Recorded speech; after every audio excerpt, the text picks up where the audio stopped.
उत्तर प्रदेश में बीजेपी से कहीं ज्यादा लोकसभा सीटें समाजवादी पार्टी ने हासिल की और कई अहम सीटों पर बीजेपी को हार का मुंह देखना पड़ा।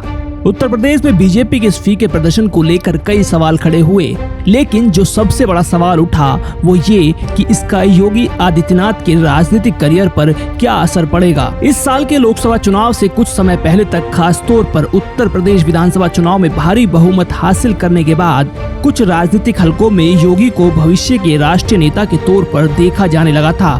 मगर अब चर्चा ये है कि राज्य में पिछली बार के मुकाबले भारी नुकसान का खामियाजा कहीं उन्हें तो नहीं उठाना पड़ेगा। गोरखपुर के मठ के महंत और वहीं से सांसद रह चुके योगी आदित्यनाथ के भविष्य पर चर्चा करने से पहले एक नजर उनकी राजनीतिक यात्रा पर डाल लेते हैं। बात 17 मार्च 2017 की है। उत्तर प्रदेश के विधानसभा चुनाव में जीत दर्ज करने के 6 दिन बाद तक इस बात का फैसला नहीं हो पाया था कि उत्तर प्रदेश का नया मुख्यमंत्री कौन होगा। टीवी चैनलों पर कयास लग रहे थे कि मुख्यमंत्री पद की दौड़ में टेलीकॉम मंत्री मनोज सिन्हा और प्रदेश बीजेपी अध्यक्ष केशव मौर्य सबसे आगे चल रहे हैं। कई तरह की खबरें आ रही थी। ये तक कहा जा रहा था कि मनोज सिन्हा मुख्यमंत्री का पदभार संभालने के लिए लखनऊ जाने की तैयारियां कर रहे हैं। जब केशव प्रसाद मौर्य को पता चला कि उनकी दावेदारी परवान नहीं चढ़ने वाली तो उनकी तबीयत बिगड़ गई और वे दिल्ली के राम मनोहर लोहिया अस्पताल में भर्ती हो गए। पर्दे के पीछे चली ढेर सारी सरगर्मियों के बाद दिल्ली से उसी समय गोरखपुर लौटे योगी आदित्यनाथ के मोबाइल की घंटी बजी। दूसरे छोर पर पार्टी के तत्कालीन अध्यक्ष अमित शाह थे। उन्होंने योगी से पूछा, इस समय आप कहां हैं? योगी ने कहा कि वो गोरखपुर में हैं, तो अमित शाह ने कहा आप तुरंत दिल्ली आइए। योगी ने ये कहकर अपनी असमर्थता जाहिर की कि इस समय दिल्ली के लिए न तो कोई फ्लाइट उपलब्ध है और न ही ट्रेन। अगली सुबह एक विशेष विमान से योगी आदित्यनाथ दिल्ली पहुंचे तो उन्हें हवाई अड्डे से अमित शाह के 11 अकबर रोड निवास न ले जाकर केंद्रीय मंत्री पीयूष गोयल के निवास पर ले जाया गया। अमित शाह वहां योगी से मिलने आए। वहीं उन्होंने औपचारिक रूप से योगी को बताया कि उन्हें यूपी का सीएम बनना है।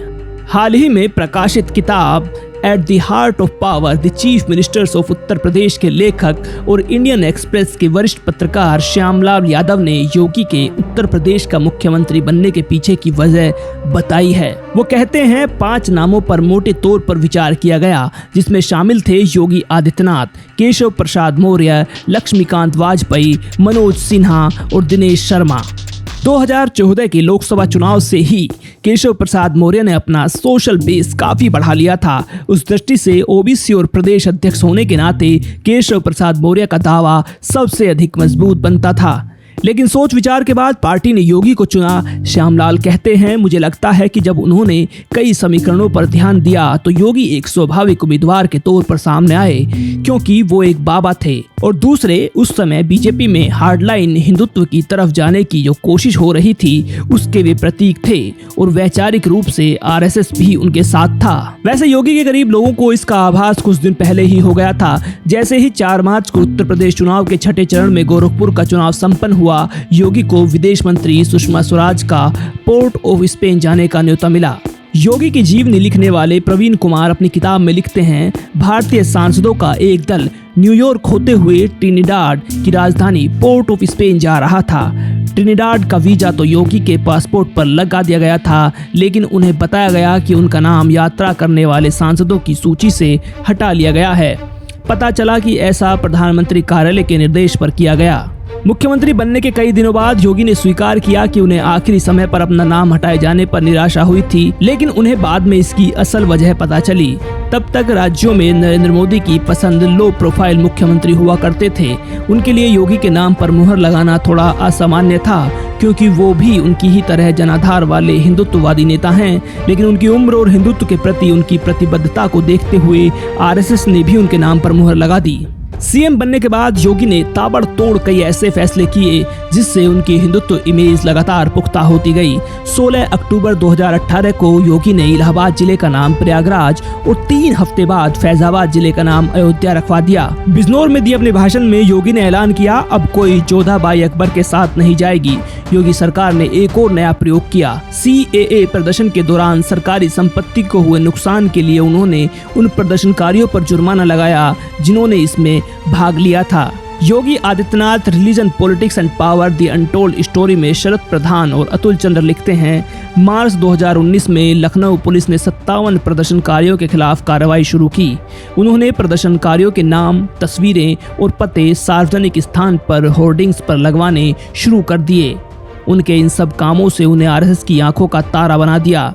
हालांकि उनके इस फैसले को इलाहाबाद हाई कोर्ट ने गलत ठहराया और मार्च 2020 में इन होर्डिंग को हटाने का आदेश देते हुए अदालत ने कहा कि इस तरह के पोस्टर लगाना नागरिकों की निजता के अधिकार का उल्लंघन है और विरोध प्रदर्शन करना लोगों का संवैधानिक अधिकार है। श्यामलाल यादव अपनी किताब में लिखते हैं कि 2022 विधानसभा चुनाव से पहले एक समय आया जब केंद्र ने करीब करीब उन्हें हटाने का मन बना लिया था, लेकिन वो इसे रोकने में कामयाब हो गए। श्यामलाल यादव बताते हैं, ये लगभग तय हो गया था कि योगी को हटाया जा रहा है। विधानसभा चुनाव में सिर्फ 9 महीने शेष रह गए थे। उप मुख्यमंत्री मौर्य से उनके टकराव की खबरें आ रही थी, लेकिन तभी आरएसएस नेताओं के हस्तक्षेप के बाद योगी अचानक मौर्य के घर पहुंचे। उस समय तक योगी की लोकप्रियता पार्टी से भी ऊपर पहुंच चुकी थी और उनके दूसरे राज्यों से भी प्रचार करने के लिए बुलाया जा रहा था। श्यामलाल कहते हैं, आकलन के बाद पार्टी के विशेष नेतृत्व को लगा कि योगी को हटाने का यही सही समय नहीं है। योगी ने मोदी के साथ अपनी एक तस्वीर ट्वीट की जिसमें पीएम का हाथ उनके कंधे पर है। उन्होंने लिखा, हम निकल पड़े हैं प्रण करके, अपना तन मन अर्पण करके, जिद है एक सूर्य उगाना है, अंबर से ऊपर जाना है। इसके बाद 2022 का चुनाव योगी के नेतृत्व में लड़ा गया, जिसमें बीजेपी की जीत हुई। केंद्र में सरकार बनने के बावजूद उत्तर प्रदेश के चुनाव परिणाम को बीजेपी नेतृत्व के लिए पचाना मुश्किल हो गया है, खासतौर से तब जब यूपी से सटे राज्यों जैसे उत्तराखंड, बिहार, मध्य प्रदेश और दिल्ली में बीजेपी ने शानदार प्रदर्शन किया। 2019 के लोकसभा चुनाव और 2022 के विधानसभा चुनाव में जबरदस्त सफलता के बाद कुछ हलकों में योगी आदित्यनाथ के लिए राष्ट्रीय भूमिका की संभावनाओं पर मंथन होने लगा था और उन्हें अगली पीढ़ी के बीजेपी नेता के तौर पर देखा जाने लगा था। लेकिन क्या ताजा लोकसभा चुनाव के परिणाम से इन संभावनाओं पर विराम लग गया है? पत्रकार अभय कुमार दुबे कहते हैं, अनुप्रिया पटेल ने योगी के खिलाफ जो चिट्ठी लिखी, जिस तरह से उसे मीडिया को दिया गया, वो इस बात का सबूत है कि वो किसी की शह पर किया गया है। योगी आदित्यनाथ के बारे में कहा जाता है कि उनके शासन में महिलाएं अपने आप को बहुत सुरक्षित महसूस करने लगी हैं। ऐसे में एक खबर नेशनल क्राइम रिकॉर्ड्स ब्यूरो के जरिए जारी की गई, जिसमें बताया जाता है कि महिलाओं के खिलाफ अपराध में उत्तर प्रदेश कितना आगे है। अभय दुबे कहते हैं, भाजपा हमेशा योगी के बारे में आकलन करती रहती है। आज फिर से उस आकलन की प्रक्रिया जारी है। वो कहते हैं, आज इनके खिलाफ आला कमान में नकारात्मकता ज्यादा है। वो मान रहे हैं कि चुनाव जीतने में उन्हें जो मदद करनी चाहिए थी वो उन्होंने नहीं की। वो भाजपा के हलक में अटके हुए हैं। भाजपा न तो उन्हें उगल पा रही है और न ही निगल पा रही है। कोई कारण नहीं 10 की 10 उपचुनाव फिर से भारतीय जनता पार्टी अपने पक्ष में करने में सफल हो, लेकिन इसके लिए आज से जुड़ना पड़ेगा, लगना पड़ेगा। एक एक कार्यकर्ता को अपना अभियान मान करके फिर इस अभियान के साथ जुटना पड़ेगा और उसी के लिए आपका आह्वान करने के लिए आज फिर हम लोग आए हैं। बहनों और भाइयों, हम 2010 के 10 उपचुनावों के लिए तो हमें अभी से तैयारी करनी ही है,